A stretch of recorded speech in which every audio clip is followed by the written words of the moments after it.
Dear friends, good morning on Monday the 22nd of February. On Sunday I was preaching at St Luke's Church to a live congregation in person. It was wonderful to be meeting physically with people again, hearing God speak to us, praising him with a live music group and praying together.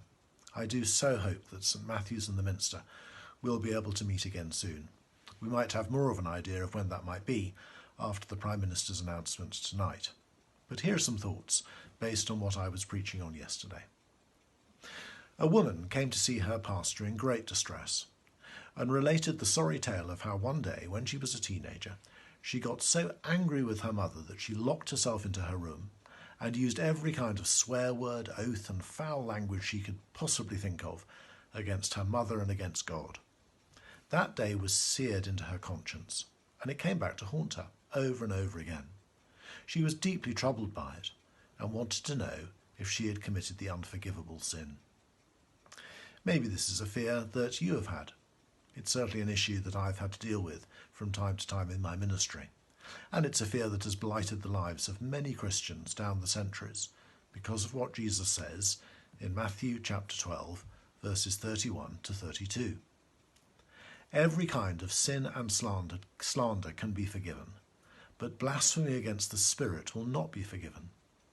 Anyone who speaks a word against the Son of Man will be forgiven, but anyone who speaks against the Holy Spirit will not be forgiven, either in this age or the age to come. What is this one sin that cannot be forgiven? Well, it must be linked to the Pharisees, who just before Jesus says this, having witnessed Jesus cast out a demon, claim, "It is only by Beelzebul, the prince of demons, that this fellow drives out demons." Jesus responds that he drives out demons by the Spirit of God.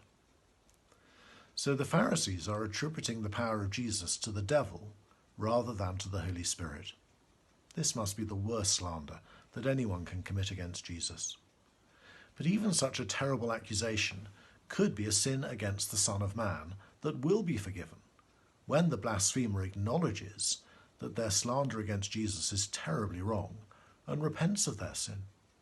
Just think of Paul, a fanatical Pharisee who described himself as the worst of sinners because he slandered Jesus and persecuted the church.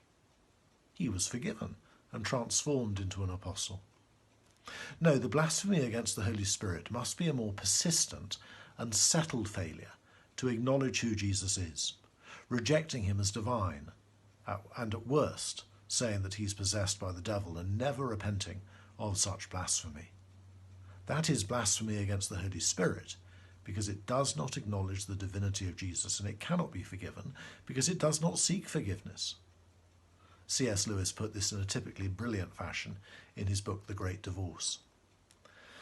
There are only two kinds of people in the end: those who say to God, "Thy will be done," and those of whom God says in the end, "Thy will be done." All that are in hell choose it.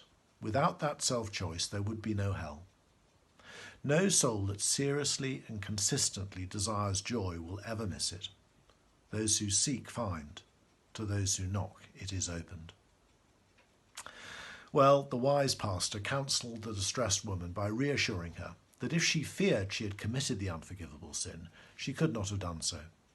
For anyone who has committed such a blasphemy is not concerned about it. They, like the unrepentant Pharisees, are quite sure that Jesus is at best deluded or at worst possessed. Those who are distressed about having committed such a slander can be assured of Jesus' love and forgiveness, which is precisely what the pastor did. May you find reassurance in that today. God bless you.